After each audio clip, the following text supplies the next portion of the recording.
Bonjour, aujourd'hui nous continuons nos échanges, nos rencontres entre atypiques avec Marjorie. Nous avions un troisième sujet dont on voulait vous parler. Si vous n'avez pas vu les premiers, nous avons parlé des parcours atypiques dans un premier, en particulier de nos parcours pour justement vous donner des idées. On a parlé également de tout ce qui était ennui et épuisement, quelque chose que l'on retrouve beaucoup sur les profils atypiques, malheureusement. Et aujourd'hui, justement, ça nous amène à vous parler de l'importance d'avoir une approche holistique, donc globale, d'intégrer tous les niveaux de l'être, mais pas que les niveaux de l'être. Je te laisse, Marjorie, peut-être commencer sur ce côté, et puis moi, j'enchaînerai également sur… Ok, Voilà. merci Laure. Alors, ce qui ressort de nos échanges jusqu'à présent, c'est que des parcours atypiques, ça vient du fait qu'on est des êtres atypiques, notamment avec une grande sensibilité, une curiosité insatiable, des valeurs assez fortes, un grand besoin de sens, et puis aussi un mental qui carbure, prolifique, comme tu dis. Tout ça peut amener à l'épuisement si on ne sait pas canaliser les choses correctement. Ça peut amener à l'épuisement ou, oui, l'épuisement parce qu'on fait des choses et que ça n'amène aucun résultat, donc au bout d'un moment, on s'épuise. Pour éviter cela, toi comme moi, on a pris le parti de proposer des accompagnements qui prennent en compte la globalité de l'être. Alors, ça veut dire quoi ? Ça veut dire qu'on ne prend pas que le travail, que le faire, qu'est-ce qu'on fait, mais comment être, comment se comporter, quoi faire en dehors du travail pour pouvoir être au top aussi les jours où on a besoin de passer à l'action. Et ça, c'est la beauté de l'accompagnement holistique, c'est que ça permet de faire appel à tout un ensemble d'outils en fonction de la personne qu'on a en face de nous, d'en sortir l'un ou l'autre, pour répondre à l'ensemble de ses besoins et prendre en compte ce que moi j'appelle l'écologie globale de la personne. Faire en sorte que tout ce qu'on met en place ensemble respecte son écologie globale, son écologie dans le cadre de son environnement familial ou amical ou autre, professionnel et puis personnel aussi, qui tient compte de toutes les parts qu'elle peut avoir à l'intérieur d'elle. Oui, ça, effectivement, sur des profils qui ont beaucoup d'intérêt, de curiosité, c'est très difficile de dire on va faire que du pro, parce qu'il y a des choses déjà à l'intersection des deux, tout bêtement. On va se nourrir aussi de notre personnel. Et effectivement, pour trouver un équilibre, on ne peut pas ne voir que les besoins professionnels. Si on prend les besoins, il faut vraiment avoir une vision globale des envies, de nos projections, de nos rêves, de là où on a envie d'aller. Puisque forcément, si on a envie, par exemple, de vivre, je ne sais pas, dans un endroit plus perdu, on ne va pas forcément pouvoir faire les mêmes activités que si on est en ville et vice-versa. Donc, c'est un projet de vie pour moi, tel que je pense qu'on l'aborde l'une et l'autre. C'est plus qu'un projet professionnel, c'est un projet de vie. Donc, effectivement, les deux se lient. Sur l'approche holistique, il y a également un autre point qui est très important chez toi aussi. Moi, je travaille sur 3 dimensions. Je vais peut-être en parler après. Mais toutes les deux, ma première dimension, c'est l'être, mais ce n'est pas que l'être mental. C'est-à-dire, dans un accompagnement, on a tendance à être plus au niveau de l'esprit, de l'échange. Mais ce qui est, je pense, très important, et toi, de par ce que tu as fait également avant, tu l'intègres beaucoup, tu vas nous en parler, c'est la connexion au corps, que ça redescende, parce qu'autrement, il n'y a rien qui se passe, en fait. Si ce n'est pas intégré, l'intégration, elle se fait vraiment au niveau du corps. Et c'est aussi qu'il y ait cette connexion au cœur, ou qu'on pourrait appeler à l'intuition, qui va vraiment beaucoup nous aiguiller. Peut-être, je te laisse t'en parler un peu plus, parce que je sais que… Merci. Alors, cerveau qui pense en arborescence, concentre-toi 2 secondes pour parler d'alignement. Pour moi, l'accompagnement, il est holistique parce qu'on travaille sur l'alignement. Alors, l'alignement, c'est quand on est cohérent entre nos pensées, nos émotions et nos actions. C'est quand le corps, le cœur et la tête avancent dans la même direction. Et souvent, quand on travaille sur l'alignement, on en oublie, on travaille beaucoup sur l'alignement à un niveau conscient, inconscient, d'aller poser les bonnes questions pour faire ressortir ce qu'il y a au fond de nous, etc. Mais on en oublie parfois que la réponse, elle ne se trouve pas forcément toujours là. Parfois, la réponse, elle est dans le corps, parfois, elle est dans le cœur. Et apprendre à se connecter à son corps et à écouter les messages qu'il a à nous faire passer, c'est vraiment fondamental pour l'alignement parce qu'on gagne énormément de temps et ça évite de se mentir à soi-même. Parce que quand on se pose des questions ou on nous pose, on joue au ping-pong de questions-réponses, c'est assez facile de se mentir à soi-même et même d'en fumer un peu l'autre au passage. Alors que quand on est à l'écoute de son corps, là, le mensonge n'est pas possible. Le corps ne ment jamais. Donc, apprendre à s'y connecter, à le respecter. Et du coup, ça revient à ce qu'on disait aussi dans la deuxième vidéo sur l'épuisement, lui donner du temps de repos et du temps de plaisir aussi à ce corps parce qu'il a besoin d'être nourri. Et ce travail-là, par le corps, permet de se connecter un peu plus à son cœur et même d'aller toucher, parce qu'on a enlevé les couches, quelque chose que moi j'appelle l'essence, qu'on peut appeler, selon les traditions, l'âme, le moi supérieur, le vrai moi. Voilà, chaque tradition a sa façon d'appeler les choses, mais dans toutes les traditions, on retrouve cette notion de il y a quelque chose derrière cette personnalité d'un peu plus grand que nous, qui sait déjà. Nous, on a beau dire je sais pas, c'est pas vrai. En fait, on sait très bien, mais on veut pas écouter la réponse. Donc voilà, tout ça permet d'aller toucher cette essence, notre être essentiel, et donc d'avancer dans la direction de ce qu'il veut, parce que tant de ce qu'il veut et ce dont il a besoin, tant qu'on ne va pas dans cette direction, de toute façon, il y aura un tiraillement intérieur, qu'on veuille l'écouter ou pas, mais il va se faire ressentir au niveau du corps. Et puis, c'est ça qui peut mener au burn-out parce qu'on n'écoute pas le premier message, le deuxième, le troisième, la cinquième alerte qui crie très fort. À la dixième, c'est fini, le corps coupe les vannes. On ne bouge plus, c'est le burn-out.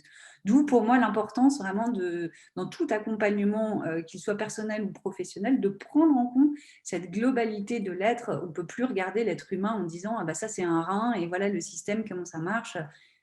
Tout marche avec le tout, quand on est une partie du tout, et l'être humain aussi. Oui, oui, complètement. Et ça, c'est quelque chose sur lequel je focalise de plus en plus parce on sait très bien analyser les choses. On est dans justement des profils où on est beaucoup dans la réflexion. Donc, on sait analyser nos fonctionnements au bout d'un moment, mais ça a sa limite parce que si c'est pas intégré, bah, rien ne bouge. On a beau comprendre, ok, on est comme ça parce que oui, mais et on passe pas à l'action non plus. Non, parce que la prise de conscience ne suffit pas. C'est super d'avoir pris conscience de quelque chose, c'est une partie du chemin, mais après, il y a tout le chemin où il faut faire des actions pour se rendre compte que il se passe ça, et intégrer et améliorer, et encore ce processus d'évolution perpétuelle. Et ça, il se fait sur l'alignement de l'être, mais il se fait aussi sur l'alignement du temps. Et ça, je crois que c'est une de tes dimensions. On travaille l'une comme l'autre, à la fois en psycho et en coaching, donc sur le passé et sur le futur, l'avenir. Tu veux nous en parler un peu? Oui, tout à fait. Bah, moi, justement, donc, ma première dimension, c'était l'être. On en a pas mal parlé, là, donc, avec ces trois composantes. J'ai également une dimension très importante parce que j'ai également travaillé en Feng Shui. Et puis, c'est toujours quelque chose auquel j'ai été très sensible, c'est l'environnement. Autant l'environnement de vie que l'environnement de travail, que l'environnement naturel, plus moins, et qu'également l'environnement social. Parce que si on a des gens qui nous tirent vers le bas, on ne risque pas d'avancer. Il va falloir y mettre beaucoup plus d'énergie.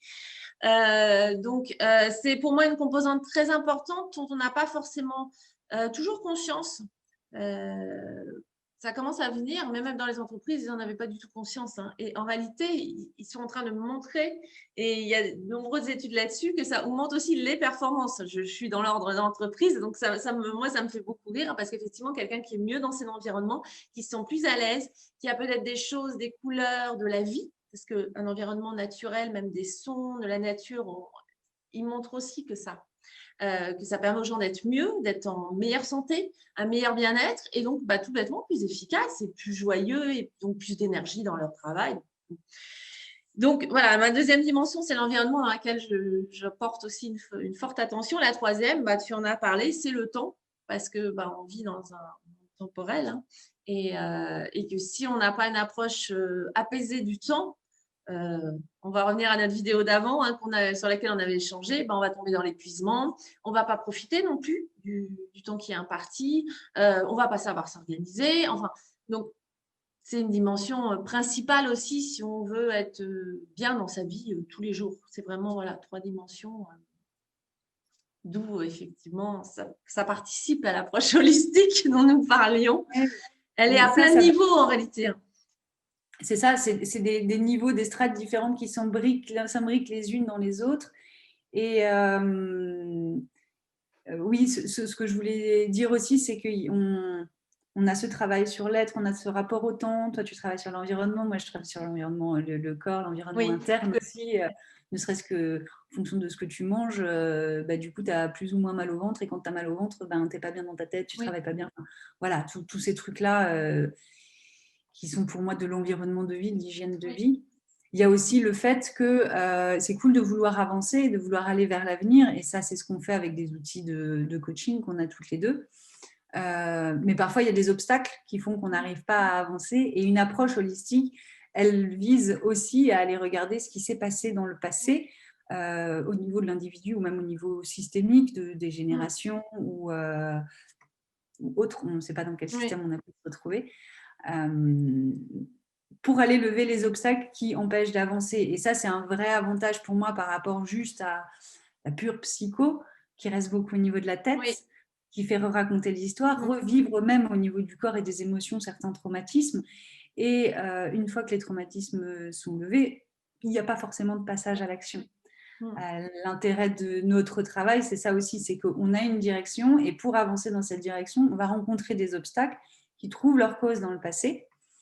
Et donc, du coup, on va aller voir cette cause dans le passé pour nous en libérer, pour libérer les émotions en fait qui sont attachées à cet événement et pour pouvoir avancer. Parce que c'est notre but, en tout cas mon but à moi, et ce que je comprends, c'est que c'est le tien aussi, c'est d'aider les gens à avancer et pas juste dire tu as des problèmes et on va résoudre les problèmes parce qu'on a tous des traumatismes, on a tous des choses à travailler, c'est le chemin d'une vie, mais travailler sur soi pour travailler sur soi, moi je l'ai fait pendant un temps. Ça m'a mené à pas grand-chose, ça m'a fait évoluer, c'est cool. Mais j'étais pas plus avancée, j'étais toujours en train de chercher ma voie et me demander ce que je foutais ici, quoi. Le travail sur soi, on en voit souvent l'intérêt quand on est dans l'action, justement.